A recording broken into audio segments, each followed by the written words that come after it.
Bienvenidos a la charla La Otra Física.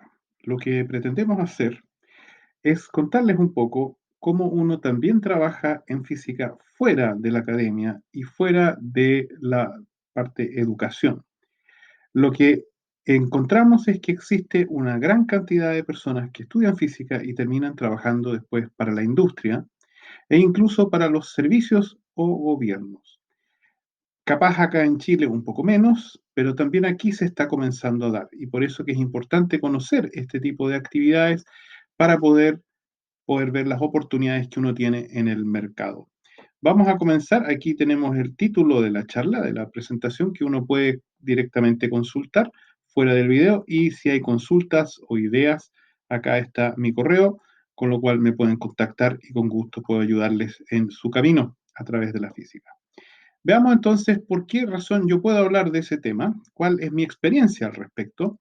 No voy a contar toda mi historia, pero voy a contar dos experiencias importantes en mi vida. Una tiene que ver con mi trabajo como jefe de proyecto en la empresa Hilti aquí, que trabaja fabricando una serie de implementos para la construcción como taladros. Aquí vemos, este no es un producto Hilti, pero sí existen productos Hilti de este tipo, que es un tipo de corchetera con percusión, y tenemos también sistemas de fijación, sistemas de coronas, de diamantes, etcétera.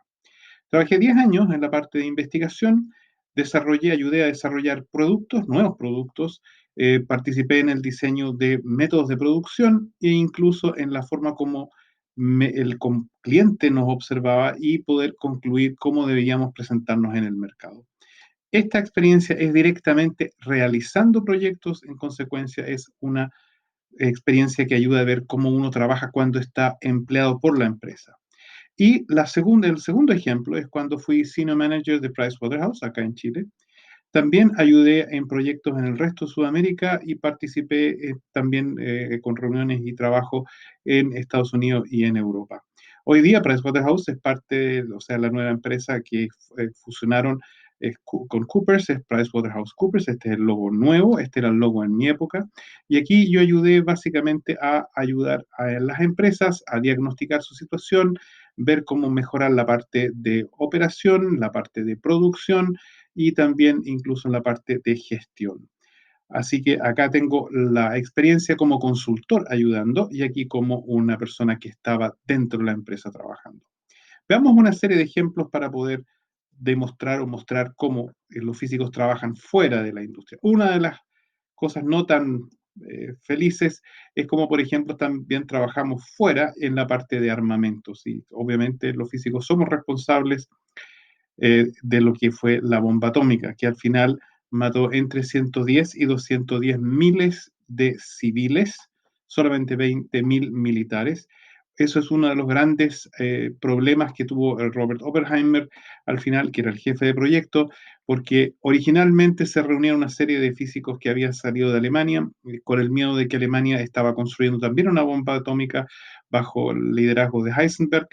Al final eso aparentemente no fue cierto y además Alemania se rindió antes de que la bomba norteamericana estuviera lista y al final los americanos arrojan estas bombas sobre dos ciudades civiles, lo cual para Oppenheimer fue un gran problema y aquí hay unas frases famosas, también la traducción debajo de lo que él dijo al respecto.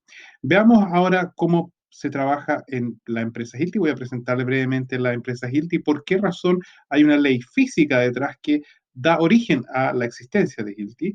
Y aquí tenemos ese eh, truco que inventó o que ayudó a realizar el fundador en el año 1941, el señor Martin Hilty.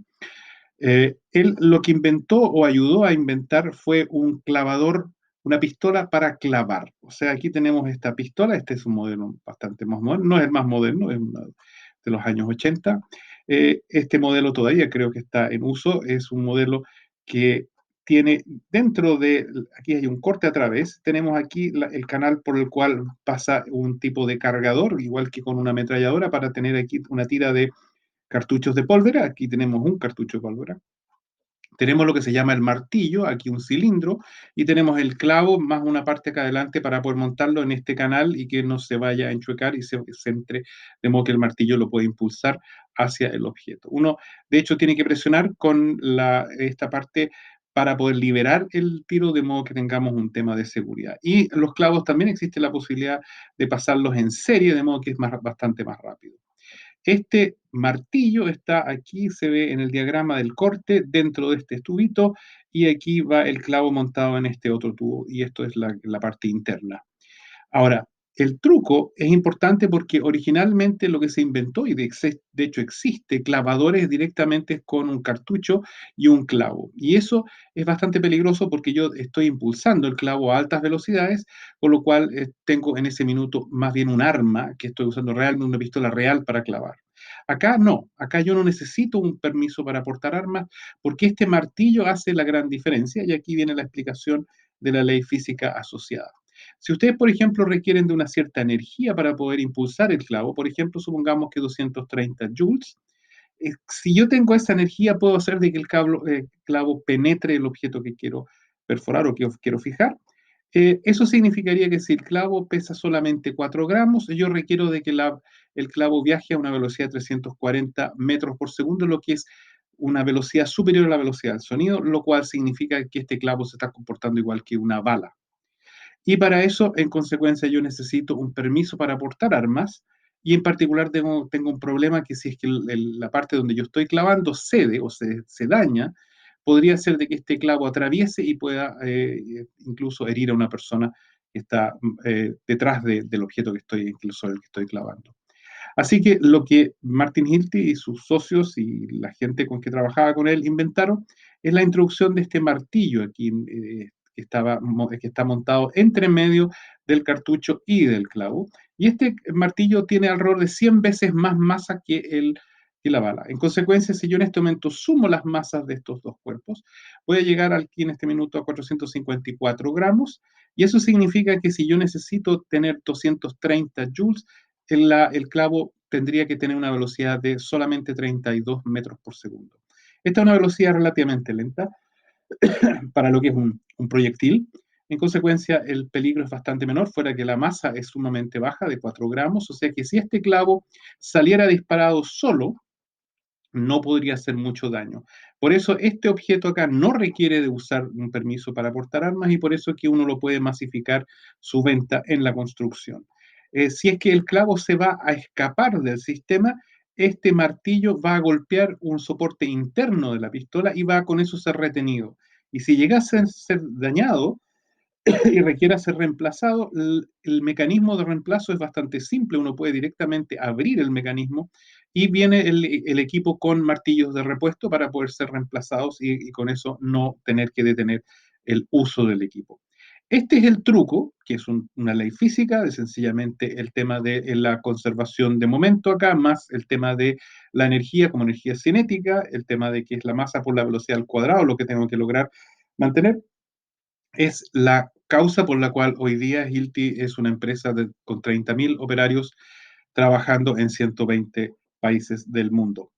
Ahora, aquí hay una aplicación distinta. Yo obviamente no trabajé en esto, que es el origen. En el minuto que lo inventaron yo todavía ni siquiera había nacido, pero posteriormente trabajamos en otro diseño bien interesante que muestra cómo una física puede realmente abrir nuevas perspectivas. Se trata aquí de este equipo que es muy similar, pero en vez de disparar clavos, lo que hace es corchetear. Aquí hay un carrete donde hay unos corchetes parecido a la corchetera que uno tiene en el escritorio. Son corchetes un poco más grandes, esto aquí aproximadamente son 2 a 3 centímetros de altura.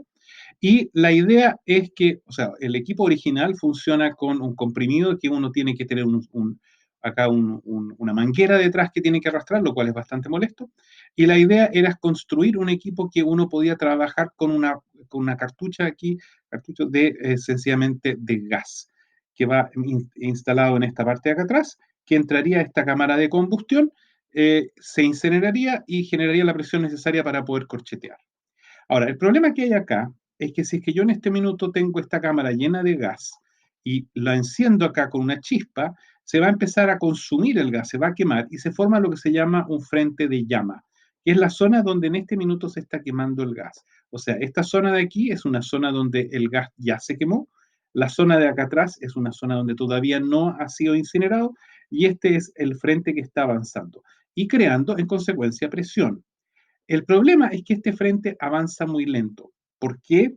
Porque si uno mira aquí la ecuación que describe la velocidad, esta es la velocidad con que se estaría avanzando, es igual a la raíz de un coeficiente de difusión, y los procesos de difusión son sumamente lentos, multiplicado por la velocidad de la reacción, multiplicado por la diferencia de la temperatura en la zona en que ya se incineró, menos la zona perdón, la temperatura de, en que el proceso está ocurriendo, y después tengo aquí nuevamente la temperatura en que ocurre el proceso de incineración, perdón, menos la temperatura ambiental que tiene el gas adelante. Este coeficiente acá de difusión es sumamente bajo y por eso el frente de llama avanza sumamente lento. Ahora, cuando nosotros estábamos estudiando este tema, obtuvimos una patente, se nos ofreció una patente para comprar en que nos decían que si queríamos podíamos comprar la patente y aquí se alcanza a ver, es bastante pequeño, pero se alcanza a ver, poner un ventilador dentro, en la mitad de la cámara de combustión. Ahora, eso es un problema. Primero que todo, que aparentemente el ventilador estaba solucionando el problema de que la combustión es muy lenta, pero es un problema también técnico por el tema de que no hayan fugas, por el tema de que hay deposiciones acá de material quemado que hay que limpiar. O sea, ok, había una posibilidad de solucionarlo, pero también tecnológicamente no era una de las soluciones más elegantes. Pero era sumamente curioso poner dentro de una cámara de combustión un ventilador. Ahora, lo que en ese minuto tuvimos que hacer es tratar de entender por qué este ventilador era la famosa solución, y lo que ahí se hizo un modelo para entender, se llegaron a ecuaciones como estas de acá, y lo que descubrimos es que lo que hacía el ventilador es algo bastante más simple. El ventilador, al girar, va a romper el frente de llama y va a generar pequeños microfrentes de llamas que los va a repartir parejamente en toda la cámara, y esos después empiezan a expandir por su cuenta, generando muy rápidamente una presión bastante alta. O sea que el truco era el romper el frente de llama, no el ventilador en sí, esa es una forma como esto. El truco es romper y repartir el frente de llama en todo el volumen. Cuando ya entendíamos el mecanismo, uno empieza en consecuencia a poder pensar en alternativas. Porque, por ejemplo, lo que se hizo, de hecho, al final no se compró la patente, se patentó una solución propia en que se abrieron canales por el cual uno inyectaba gas, el mismo gas que se estaba expandiendo también generaba un chorro que generaba turbulencias en la cámara, y esas turbulencias es la que hacía el mismo efecto del ventilador. ¿Ok? Con eso, entendiendo los mecanismos, uno puede innovar y generar cosas totalmente distintas. Aquí hay todavía una observación adicional que uno va aprendiendo en el camino. Por ejemplo, si uno pues, tiene un problema en que en alguna sala hay una fuga de gas, la tendencia típicamente que uno hace es abrir la famosa ventana para que se ventile.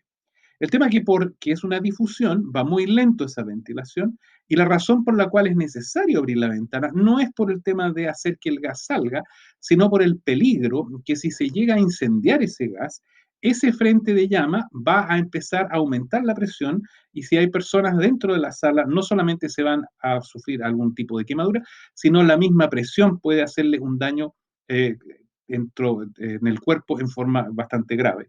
Al abrir la ventana, como la expansión es sumamente lenta, puede salir el aire de la sala y nunca se arma esa presión alta, y por eso es que si es que hay se incendia el gas dentro de una sala, la onda puede salir hacia el exterior y el daño es menor, es algo de quemadura, pero no hay un problema por la diferencia de presión, tímpanos y demás que sufre con eso.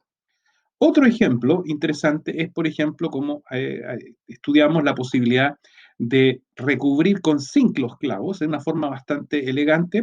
La problemática es que si ustedes tienen un clavo de fierro, bueno, de acero con las aleaciones correspondientes, o sea, fierro al final, este fierro puede salir de la superficie reaccionando con el agua, en que salen estos iones, y con los oxígenos que tenemos dentro del agua, de la atmósfera, digamos, vía el agua, podemos generar este óxido. Y se va empezando a carcomer la superficie del metal que yo tengo acá, del acero en este caso, por a través de la pérdida de los átomos de fierro.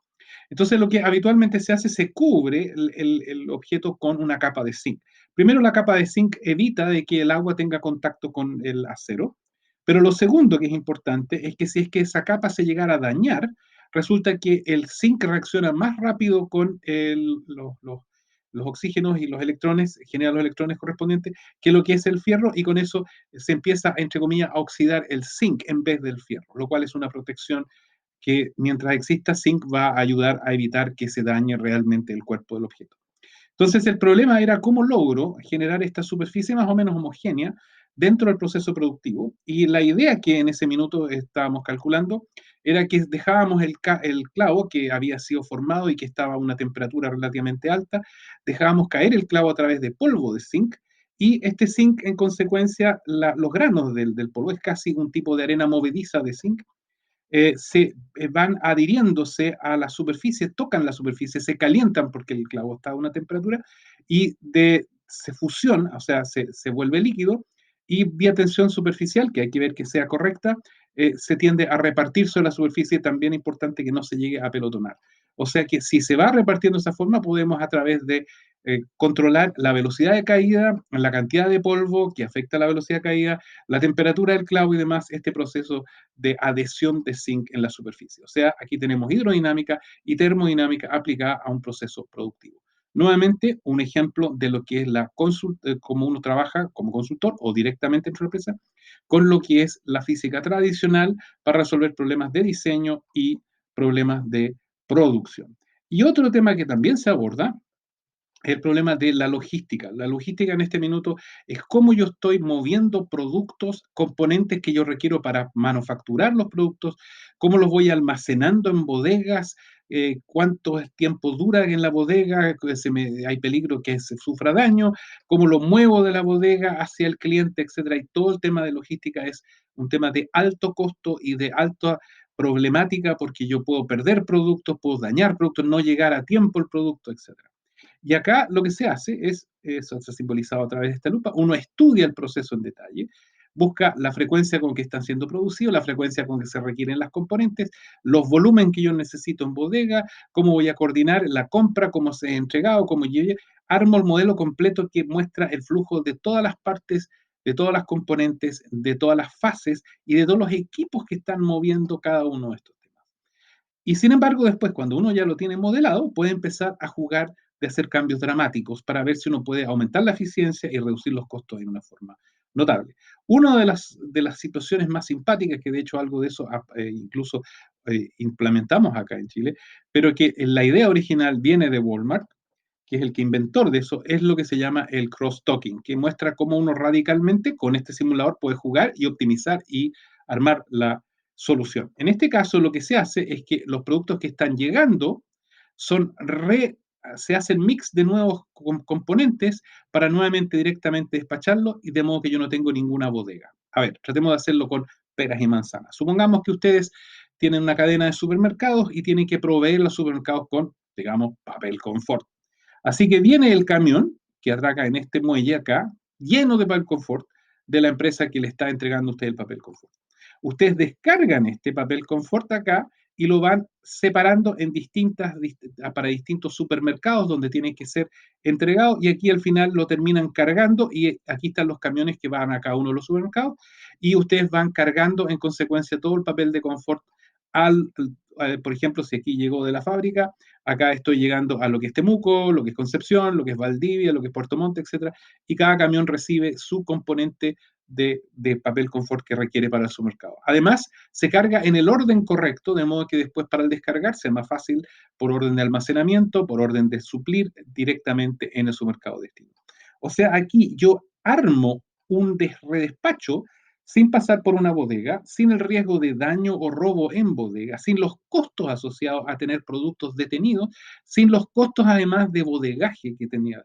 Y el proceso se llama cross-docking, cruzar el muelle en buenas cuentas, y es uno de los elementos que hizo que, por ejemplo, Walmart fuera tan efectivo. Acá también se ha implementado, y hoy día incluso existe una serie de herramientas computacionales para modelar este tipo de procesos, que es otra de las formas como uno encuentra a los físicos trabajando hoy día en la industria directamente, cuando es la parte tradicional que tiene que ver con producción, con diseño de productos o con logística asociada. Veamos ahora cuáles son los frentes que hoy día son los más relevantes, porque están abriendo totalmente una forma distinta de trabajar para nosotros los físicos en la industria.